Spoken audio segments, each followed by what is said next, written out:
مع آفاق الانخراط الساكنة في هذا النموذج التنموي.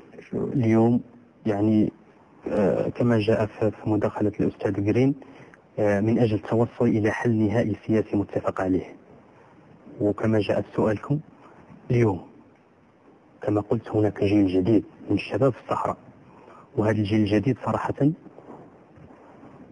عاش 3 عقود الآن من زمن الصراع هو لم يتسبب فيها باش نكون واضحين، وهو كاين أطراف خارجية هي اللي كتغذي هذه النهار. راه مؤخرا يعني دور الجزائر واضح، لا بغينا نبينوا على أنها كاين أجراء سليمة وكاين مقاربة ديمقراطية.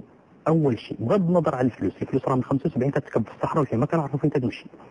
اليوم الأهم والرهان هو التركيز على عامل الثقة والاعتناء بالعنصر البشري والموارد البشرية، ومن خلال هذه المسألة المصالحة مع الشباب الصحراوي وإعادة المبعدين للمنطقة أولا. ثانيا يعني لأن مجال اشتغالهم الحقيقي هو منطقة الصحراء باش نكونوا واضحين، وهذا يتماشى مع الشعارات التي يرفعها المغرب سواء الجهوية المتقدمة أو الحكم الذاتي.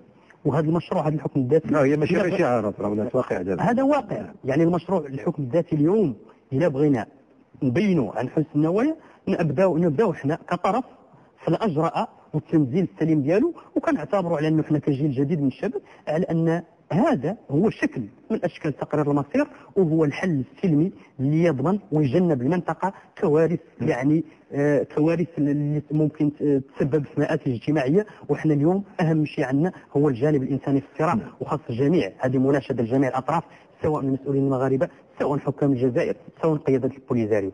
آن الأوان باش نغلبوا الجانب الإنساني والمنطق الإنساني ونمشوا في بناء واحد الدولة اللي تكون قوية وصرح مغاربي قوي. نعم، إذا نتمنى تكون أذان صغير استماع للنداء. كلمة أخيرة سي المتحدث.